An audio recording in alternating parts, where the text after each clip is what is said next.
Dan, thanks for joining us today. Why don't you start with your introduction? Yeah, thanks, Abhi. Appreciate you having me on the podcast. My name is Dan Jiao. I'm the Senior Director of Revenue Operations here at Signified.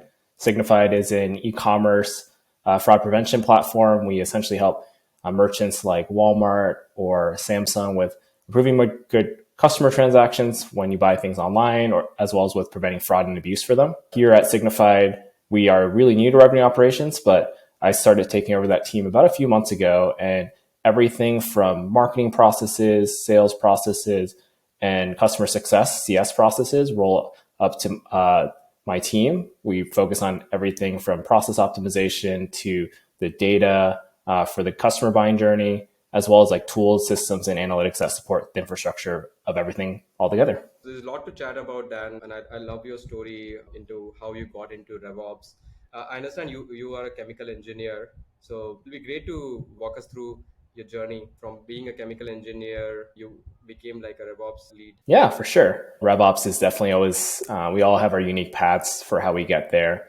I started my career off as an engineer. It's what I went to school for. Specifically, I studied chemical engineering, and I actually worked a few years in the semiconductors and chemicals industry a couple of years after graduating college.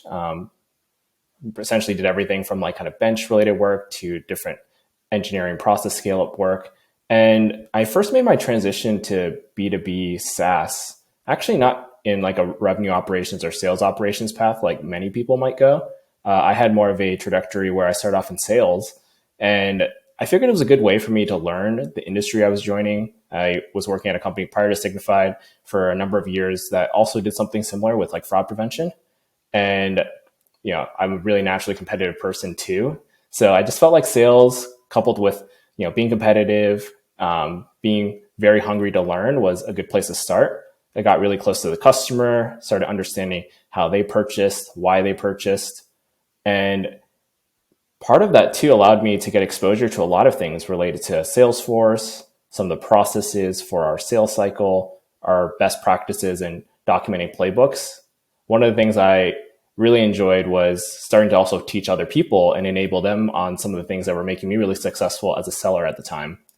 And then, as I grew my career at that company, I also grew from, being an account executive to being in sales management, and actually getting the opportunity to move over to Singapore, where Abhi, that's how we met, was being able to open an office. And that exposed me to just a lot more than just like sales. I got exposed to everything from the whole GTM side, from customer success to like pre-sales engineering to kind of business development, partnerships, marketing. And then I realized that there was this real need to be able to kind of join them all together and have like a liaison that could, improve the handoffs there. I've been really fortunate in my career, and I had the opportunity to essentially help this company with doing some more optimization of like its sales excellence strategy and with some kind of go-to-market processes. And then Signified, came knocking. My current boss was a mentor that I really regarded highly in the space. And he gave me an opportunity to kind of transition over to lead sales operations for Signified. So I joined Signified actually early 2022 when I was just moving back from Singapore. I'm based in Seattle, Washington now. So that's really kind of the start of how things just evolved really quickly to leading the revenue operations function here at Signified. I picked up sales operations, built up the team, got a lot more exposure to things like marketing operations and CS operations, which are all strong functions here at Signified. And just naturally, things moved more into essentially our big thing was we realized that we had a lot of silos, especially silos in the data and processes we were following, that needed to be stitched together. And one thing led to another. We had, the need as a business to move to a RevOps function. And I'm fortunate that I was somebody who was tasked with trying to help form that right now. Very interesting story, Dan. I'm very curious to understand your experience as a seller, right? Because it's not every day that I meet RevOps folks who have been in the field as well. So you have been both on the stage and behind the scenes as well. So what's the biggest skill that you picked up as a seller that's been transformational for you to do your role better here as a RevOps person? That's a great question. I think selling is just a really good career path to start with, and you can always branch a lot of those skills well into different paths.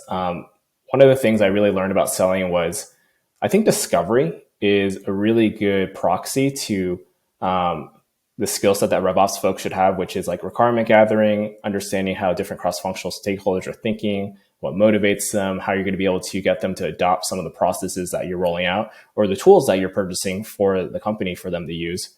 So I think that discovery aspect is really key. And I use that skill all the time in my current job, just how I gather information and how I really try to tie it back to some of the changes we should make in the organization. The other part of selling that I think is always just really influential for anyone, just like a life skill in general, is just how you influence people.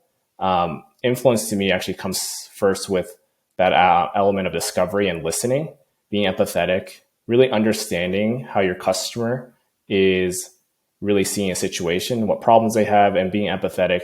And I think that's really important, especially when you're in a RevOps position, because you kind of sit across so many different go-to-market teams and supporting them to be more efficient and to help them be successful in their metrics. Marketing has its own set of KPIs, sales has its own set, and then customer success has them as well.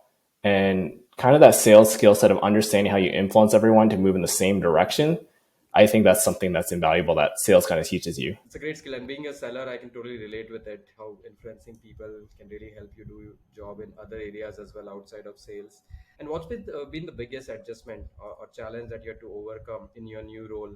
What's the learning you had to do from being a seller to like being a RevOps manager? I mean, there's a lot of challenges. I think the great thing about RevOps is that it's so broad, and in a way, it's really, I mean, it's a pretty new field that's still developing. So no one's perfect, right? Everyone's coming from a different background, whether you have a traditional marketing ops background moving into that, or sales ops, or being a seller, or I've seen even like BDR leaders be able to transition really well into RevOps roles. I think for me, the challenge has just been trying to understand parts of the business that I might not have as much exposure to. I think it's really hard for everyone to be an expert at everything. So I think just picking up things on marketing and on the CS side has been exciting for me, a challenge as well. But the good thing for me is here at Signified, I have a really good team that really supports and covers any gaps that I might have. And I hope I'm able to support them as well. The really great thing about RevOps is you realize that no singular person can do the function on its own.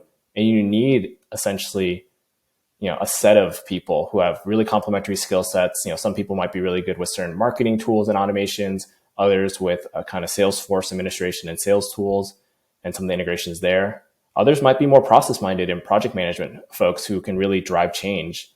And then you have your kind of, leaders and line management that all have like kind of different soft skills that contribute value to the RevOps org and to the company that you're at. So yeah, I'd say challenges are like just picking up things that I might not have naturally had direct experience with, but that's also part of why I really enjoy this job. And how long back did you guys start RevOps at Signified? Well, you're catching us like in the early innings. So we formally started RevOps back in November, like from a formal organization standpoint. But I'd almost say that we were starting to act like a RevOps organization even as early as middle of 2022. So a few months even before we formally had the organization announcement. So how that started actually was maybe selfishly when I was leading the sales ops team, I was thinking like, man, I really want to learn more about what our marketing ops team and our CS ops team is doing. I told my boss like, hey, I think we should just all come together and meet in San Jose, which is where Signified is headquartered. Our company actually generally is like remote hybrid. So we have folks from all over. I'm based here in Seattle. We have employees that are based in like San Jose headquarters, others based in like Texas.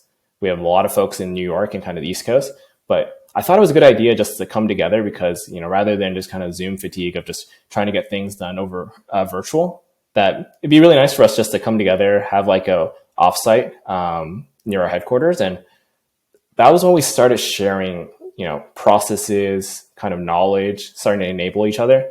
And that was when I look back as when, we were starting to plant the seeds of like RevOps and kind of this aligned structure between all the go-to-market ops functions at the company. Help me understand like what's revenue operations according to you, because when I talk to different people, everybody comes to a different definition. So how do you guys define this at Signified? That's a good question.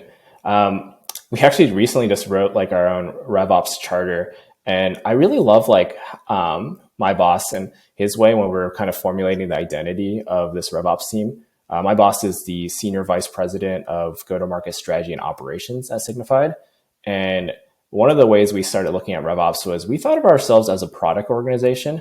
So if you think like product management, their job is like to ship products, kind of ship features. In a way, we're a product organization as well because our product is really the Signified business operating model or the customer journey, however you want to think about it. And we're always constantly, releasing new features there. Like maybe we have to, release a new lead management or routing process, or we're iterating on current processes like how we manage opportunities in Salesforce in the forecasting methodology. So that's how I see revenue operations. I mean, the other way I view it is that revenue operations is really taking all the go-to-market functions and aligning them in a singular direction that, serves our customer buying journey as effectively as possible. So kind of the best dollar input for dollar output. So that's the other way, like, aligning all the go-to-market functions that might be more disjointed without having kind of this unifying force that we call RevOps. So those are the two definitions I use for defining RevOps here at Signified. So that's very interesting. And how do you align this siloed GTM structure? I think you mentioned that like another, and the second definition of RevOps according to you is like unification and alignment of different GTM teams under one umbrella with one vision, growing the board in same direction, right? So how do you get that alignment? And if you can just walk us through your journey, what are the steps that you're taking, how you initiated it, and what are the challenges you're facing as you're transitioning from a siloed model to like a unified RevOps model? That's a good question. I wish I had like a silver bullet type of answer to give you, but I can give you like the kind of step by step that we tried implementing here at Signified, and we're seeing some early success in. With the formation of any team, this even goes back to my previous role, like starting an office in APAC. I think you have to start with really defining the culture. I think I mentioned earlier that we created and wrote a charter. That charter had things like what is our culture, our vision, mission, identity. It talked about a lot of principles and behaviors that team members of this new RevOps function should exhibit. And I think that was really important to go over. And we talked about like how we worked. I'm a really big fan of two things. One is like OKRs, or objectives and key results. We use that as a way to talk about what projects and initiatives that we are currently doing throughout the year and how we're going to be iterating on them quarter by quarter. I try to make sure they're always measurable. They're things that we can look at week over week to see where we're making progress and where we're blocked.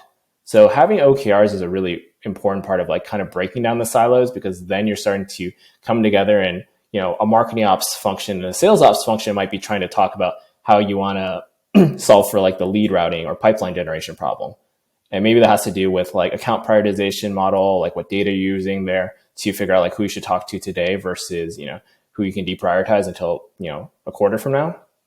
If you have an OKR that really aligns around, hey, our OKR is really to have more pipeline generated within our current named account structure, and we're going to release a account tiering process based off of, intent data and other firmographic and technographic signals. That might be your like OKR, 1.1. And then you write a project plan around that. That's another thing. I believe OKRs need to have project plans tied to them with like goals, non-goals, what's in scope, not in scope, essentially. I believe a lot in writing problem statements down and getting your GTM customers to align to those. They have to, the sales team, the marketing team, customer success implementations teams, they have to agree those are the actual problems that should be solved. And then you should really write down the project details and have like a task tracker. So you're always, keeping yourself and your whole team accountable to what you're delivering. So I think that's the first part that I really like, having like OKRs, having project plans and trackers. The second piece I think is just really critical, and I think Nektar does a lot here too, is around the data element. Oftentimes where silos happen is people creating new data fields in different systems. Nobody really knows what data to trust for making key business decisions. Take for example here at Signified, we used to have two go live dates, one that existed within Salesforce and another that existed within like our CS platform. One was getting maintained, which was the CS platform field, because of course they were close to the customer. They knew when it was going live. Salesforce was like almost a legacy field, and we weren't really bi-directionally syncing the fields, which we should have. And I really believe that how you break down silos is just starting to look through like all the data you need for the key executive decision-making kind of, the big insights for the exec team. You need insights that are at the sales management or line management or marketing management level. And you need it at the individual contributor level as well. And then you need to really come together. And I don't know, I'm a big believer of this, and I think more RevOps teams should do this. Just starting to document what data you have, what's the point of truth, and what each field means. I think that goes a long way to getting people to speaking a common language. And, that's the second part I'm a big fan of. So OKRs, and you kind of need to get your data right and kind of have a data dictionary around those elements. No, data dictionary is a big one. I mean, we keep hearing about that from a lot of specialists like yourself. It's very surprising that many organizations don't have that. Pretty late, I've interacted with some of the companies which are leading up to an IPO, and they are just now initiating a data dictionary. So it's very surprising to see that it's more common than not that companies don't have like the data sorted. Coming to the other pillars of RevOps, right? I mean, so there are tools, systems, processes, and data as like four fundamental pillars that RevOps works upon.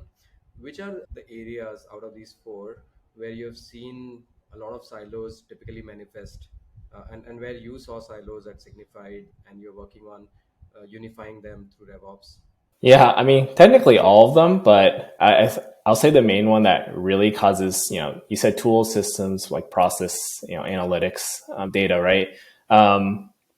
So, I mean, tools and systems are probably the easiest place for, I think, a lot of organizations, or at least Signified has seen some of its challenges when it comes to silos.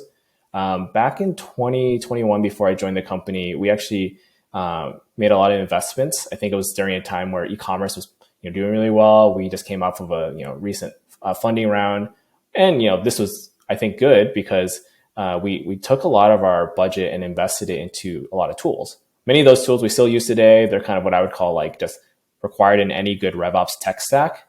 So we bought everything from all the data enrichment tools, like outreach automation tools, analytics tools out there, and scheduling tools even, right? What happened silo-wise was we had tools that our CS operations team purchased, like let's say almost like a forecasting tool that would be different from the tool that we're using on the sales operations function side.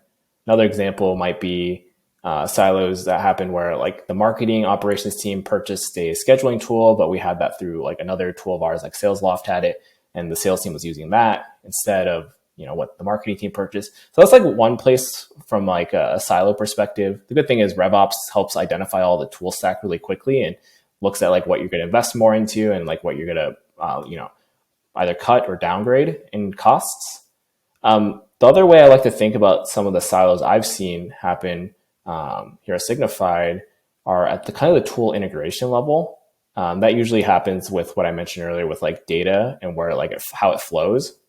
One good example is like with Salesforce and PlanHat, which is our CS platform. We have one like kind of governance policy for how Salesforce is getting managed for when we create a new field, how we do QA and UAT testing for new field creation. And then we had a separate one actually for PlanHat. And this resulted in like field proliferation in two separate, almost like CRM like systems. And it became really hard to marry together like what was what. I gave you the example of like two go live dates is one. Another situation that we had happen actually maybe about 2 quarters ago was we, prior to RevOps, we had made an update that was necessary for a customer success post-sales process. We updated like the persona field within like a contact object for Salesforce.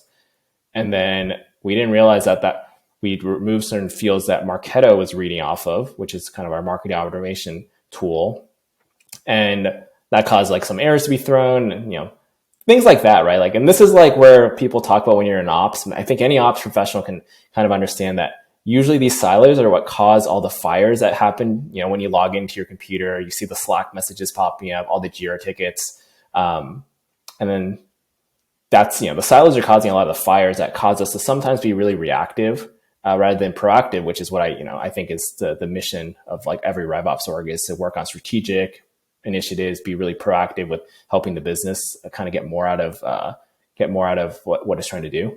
No, definitely. And tell me about like the adoption story of RevOps at Signified.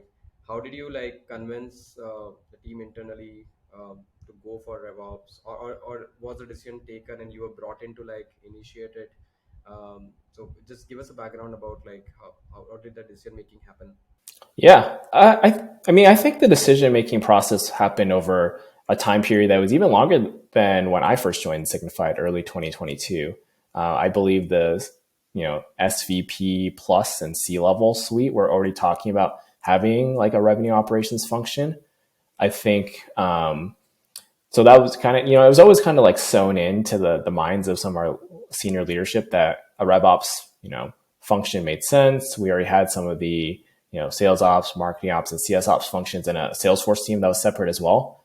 But I don't know if it was a singular person suggesting it that caused it. I was a big advocate of it within my first few months of joining Signified, and I was a pretty big proponent of it. I tried to help influence my peers to operate almost like we were a RevOps team without using kind of the title of RevOps.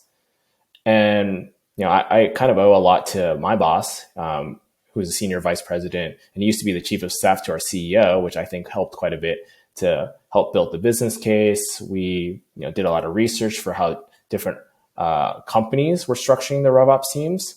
We talked to a lot of different consultants. I think, Abhi, you and I even talked a little bit about it when we were contemplating making that change.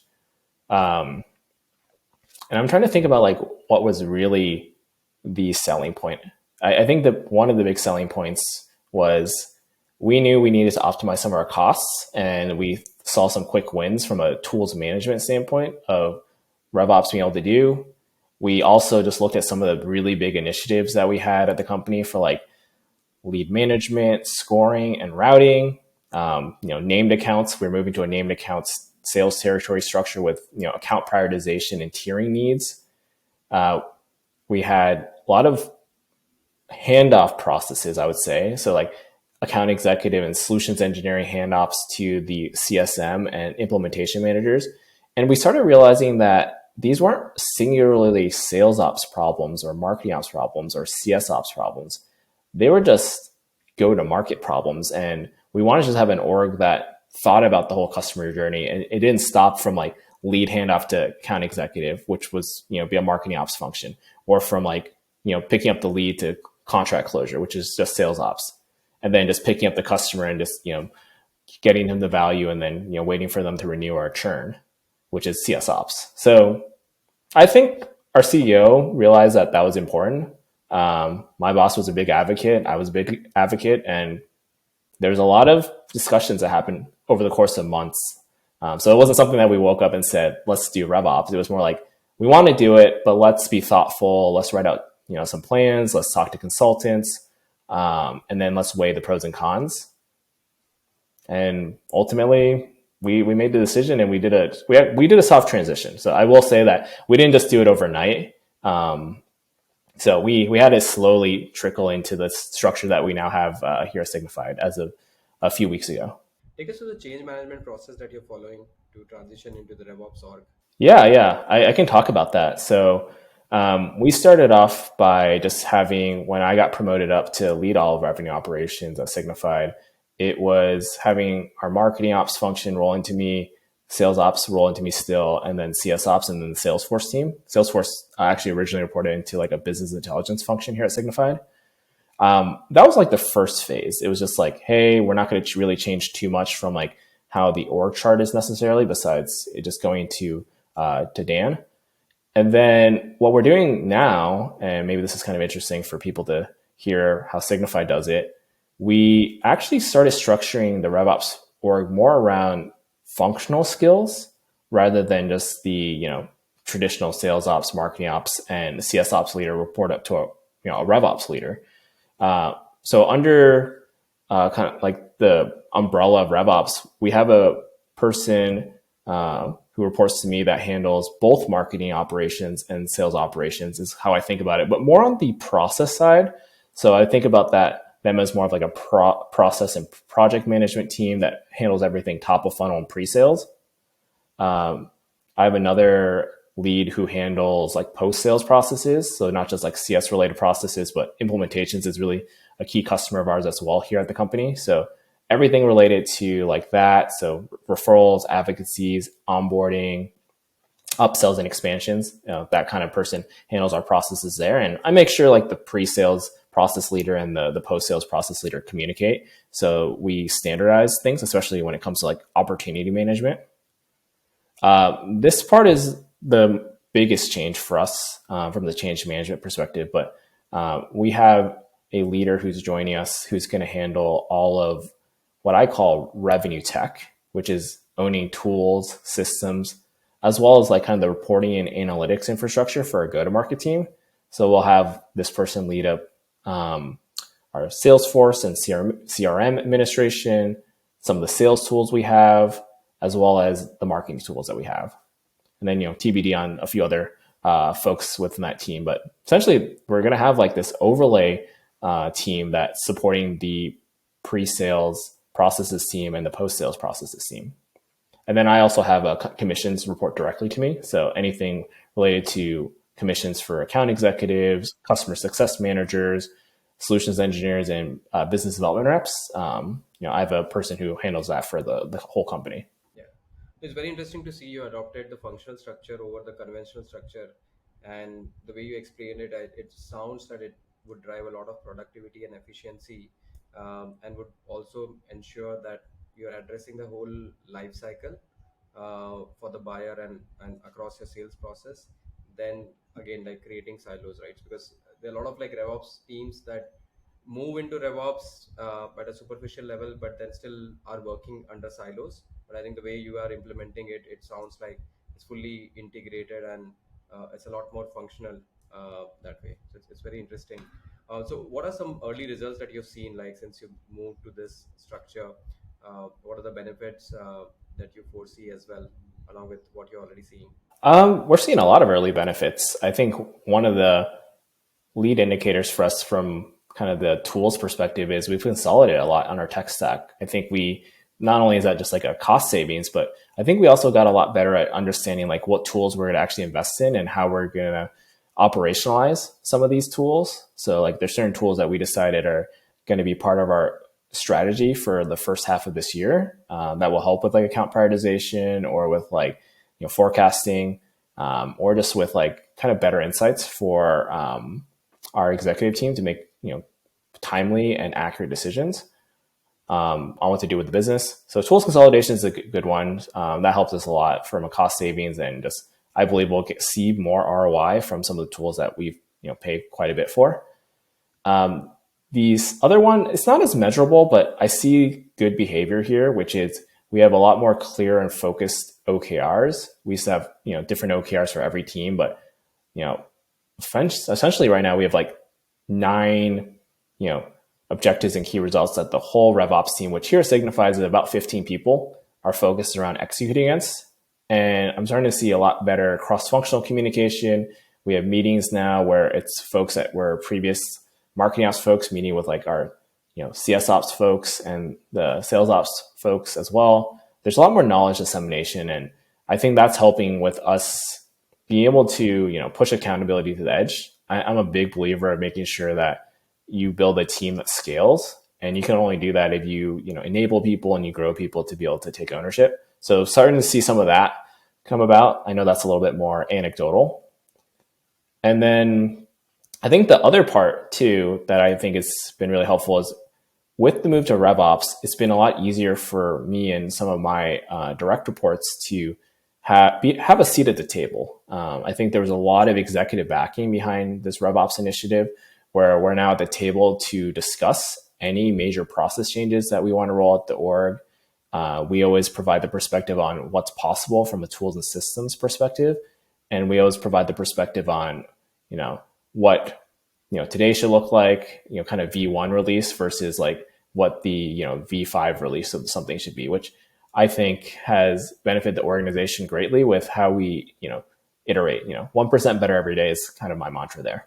So that's been great. Just seeing the go to market and the ops alignment improve a lot with this new RevOps structure. I love the fact that you're talking about seat at the strategy table. At Nectar, we are big advocates of getting RevOps team or the RevOps leadership in the strategy meeting. Definitely, there has to be like that seat for them. And it's great to see like you guys are already doing that at Signified, where there's so much value that one can bring in.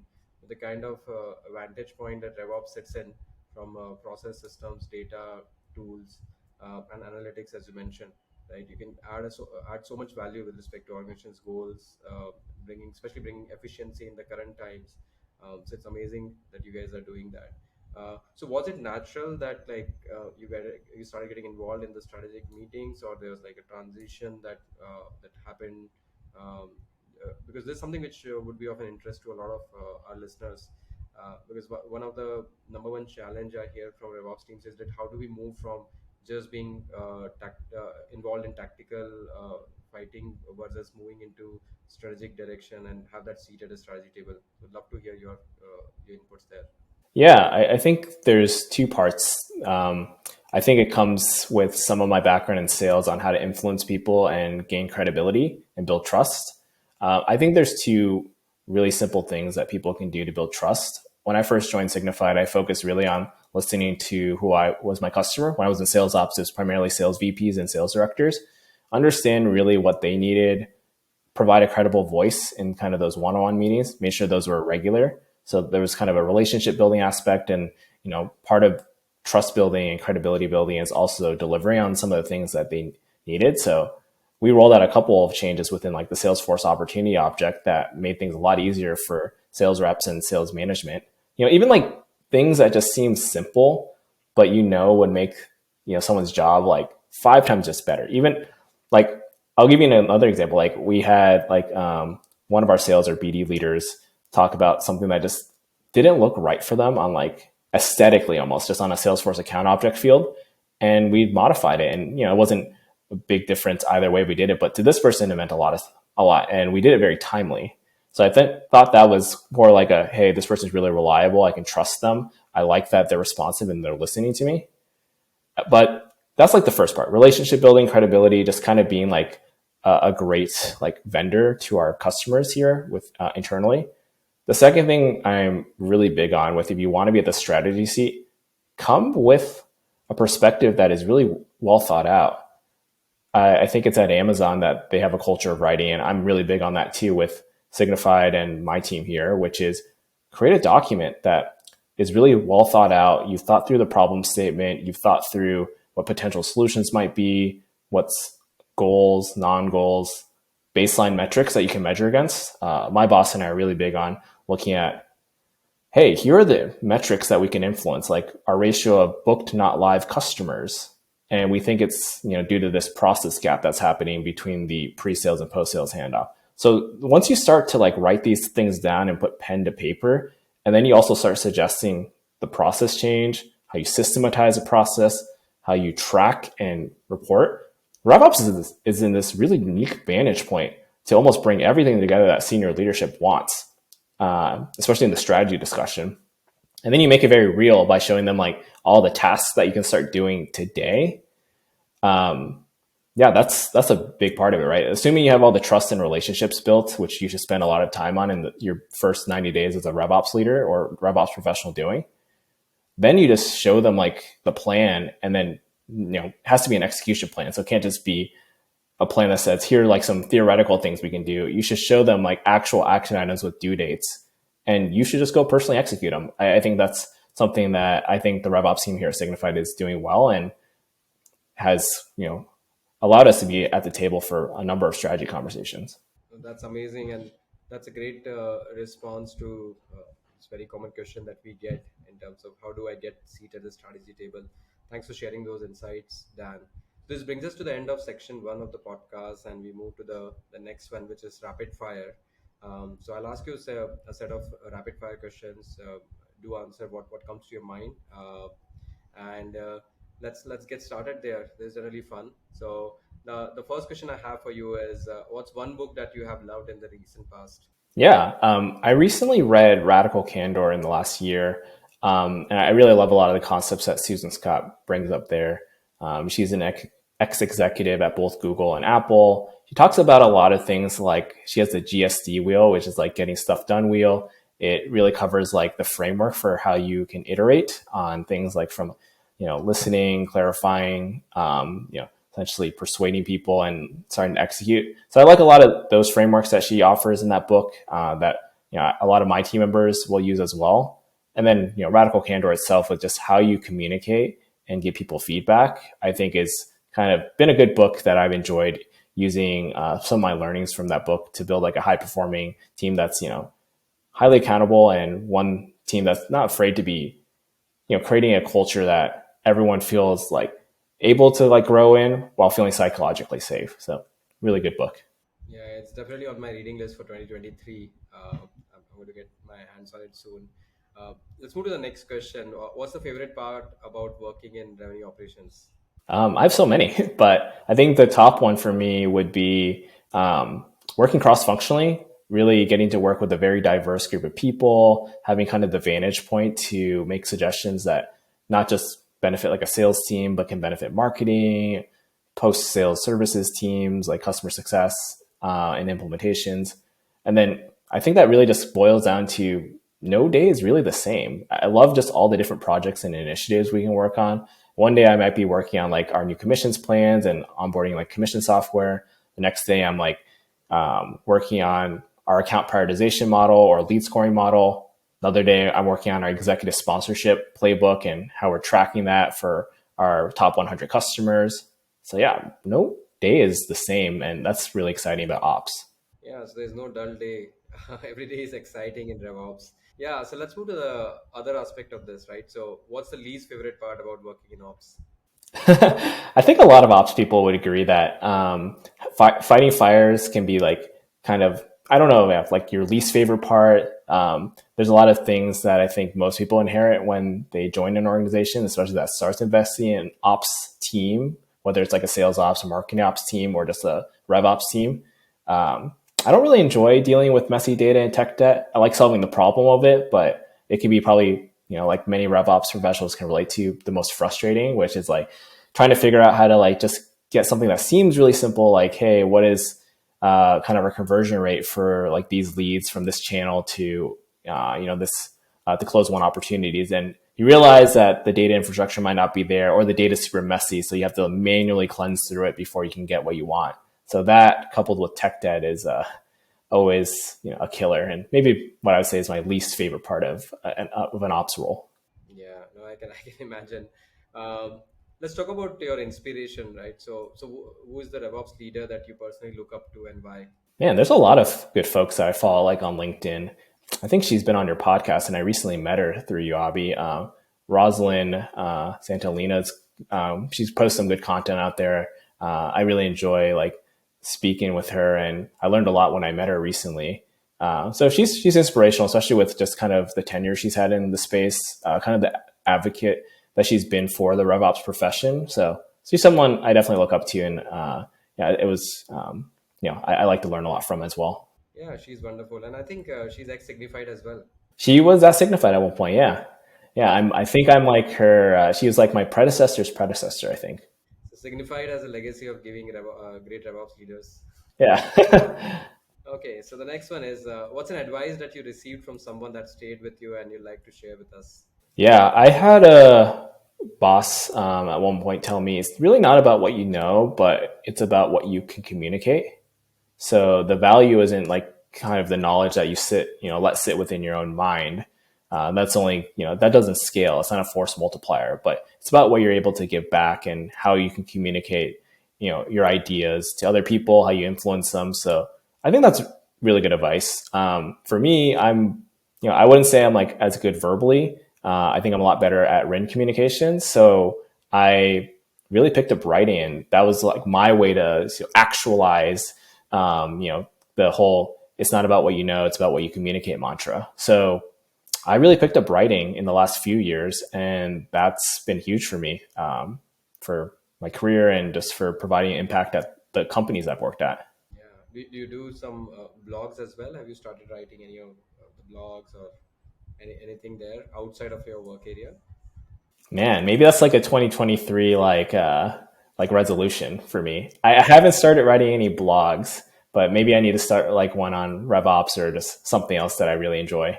Yeah, we look forward to your content. I'm sure you have lots to share, and I've seen your written communication. It's excellent. So I'm sure like everybody will in the community will benefit from your content. So looking forward to that in 2023.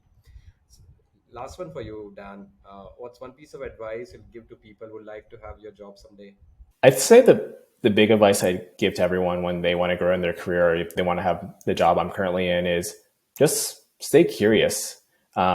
What that means in practice is raise your hand. Like, don't be afraid to volunteer yourself for a project or some type of initiative that you might not be a 100% expert in. I've always grown the most in roles where I took something on, like moving to Singapore and trying to like open an office.